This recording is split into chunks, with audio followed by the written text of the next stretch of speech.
Assalamualaikum warahmatullahi wabarakatuh. Kembali lagi bersama channel saya Gus Budiansyah. Kali ini kita akan mencoba mengambil sebuah pelajaran dari buku Khalil Anwar, Lelah Berbuah Falah. Kita akan melanjutkan pembahasan yang minggu-minggu sebelumnya.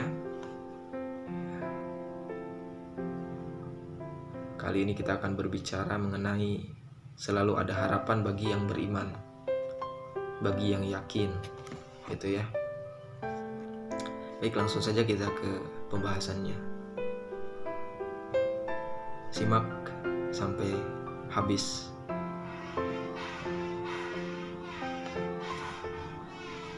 Kata gagal tak dikenal di kamus orang beriman, karena gagal tidak terkait dengan situasi eksternal yang menyambangi diri, tetapi tertaut dengan kesalahan dalam menyikapi masalah. Ketika orang salah menyikapi kesuksesan, maka dia bisa disebut gagal.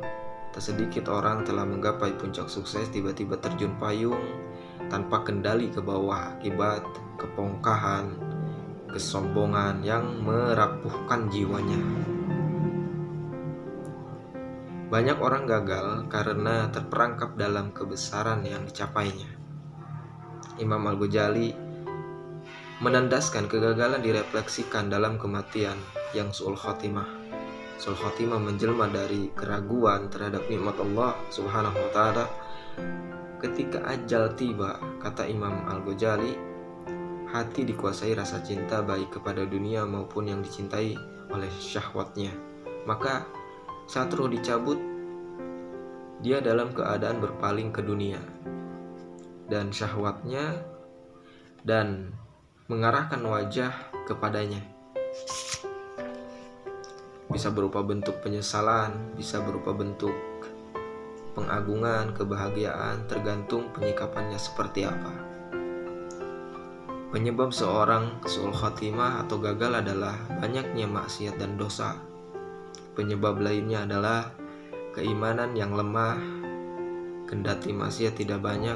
Oleh karena itu, berarti kita harus terus melakukan tobat agar dosa yang kita lakukan terhapus, serta menggali ilmu terus-menerus agar iman kian meningkat.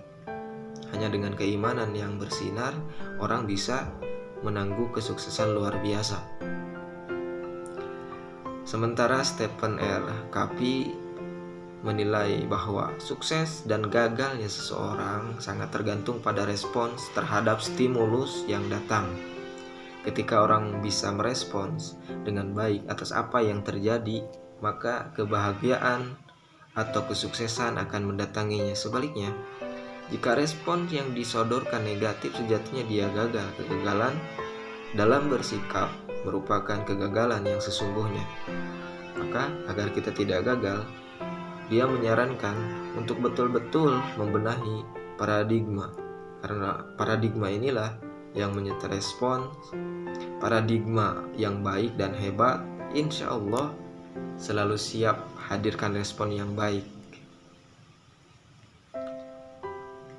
Dari situ kita mengambil sebuah sudut pandang bahwa kegagalan eksternal yang mengantar kita makin makin was-was atau makin hati-hati, makin mawas diri, bahkan lebih dekat pada Allah. Sejatinya kita sedang menggenggam sukses. Lantas apa konsep gagal itu dalam sudut pandang orang beriman? Benar, bagi orang beriman semua kenyataan entah sukses atau gagal selalu terlihat menakjubkan, karena sikap yang dihadirkan. Rasulullah SAW Muhammad bersabda, memang sangat menakjubkan keadaan orang yang beriman, segala urusan sangat baik baginya. Hal itu tidak akan terjadi kecuali apabila seorang beriman mendapatkan kesenangan, dia bersyukur suatu hal yang sangat baik baginya, dan apabila tertimpa kesusahan dia bersabar suatu hal yang juga sangat baik baginya. Baik buruk itu tidak mungkin Allah langsung turunkan begitu saja tanpa sebabnya. Pasti ada sebab yang memicu Allah menurunkan, baik itu musibah, baik itu anugerah dan sebagainya, itu karena kita sendiri, ya. Jadi bukan tanpa sebab longsor tiba-tiba ada, kan tidak mungkin. Pasti ada, secara ilmiahnya ada, secara rasionalnya ada yang membuat itu terjadi, gitu ya. Pertama, gagal yang mengantar orang temukan sukses batin. Kok bisa orang gagal disebut sukses? Temukanlah orang yang hidupnya kaya raya, berkelimpahan, semua fasilitas tersedia. Singkatnya, seorang yang tampak tak ada yang kurang. Kalau dilihat dari sisi kehidupan duniawi, memang terlihat menawan, gitu ya. Banyak yang mendambakan itu dan sebagainya. Hanya saja segenap kemewahan yang dia miliki membuatnya berjarak dengan Allah. Dia lalai kepada Allah. Di antara orang lain, tampak dia telah meraih segala-galanya, tetapi jiwanya seakan-akan diserbu kegelisahan yang tiada pernah berhenti, dihantui dengan segala kerapuhan. Dia merasa hambar, bahkan dia sempat iri pada sepasang suami istri yang tinggal di rumah sederhana dan sanggup menyulam kesurgawian dalam kekeluargaannya. Terasa ada getar kebahagiaan yang mengaliri keluarga tersebut. Dia tentu mendamba punya keluarga seperti pasangan suami istri yang disaksikan. Jadi yang dapat kita ambil di sini hikmahnya bahwa kebahagiaan itu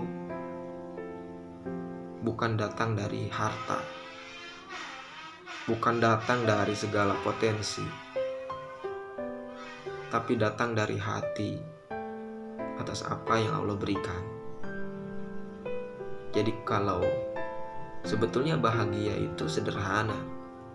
Kalau kita bisa menjaga sebuah potensi atau sebuah nikmat dari Allah, kalau kita bisa membaca Al-Quran, contohnya, kita mengamalkannya, di situ pasti ada letak kebahagiaan. Kenapa? Karena bisa bermanfaat bagi orang banyak. Yang berbicara hati, yang berbicara hati bukan harta, bukan lagi yang lainnya, bukan lagi kesombongannya, tapi hatinya. Demikian yang bisa saya sampaikan. Sampai jumpa di lain kesempatan.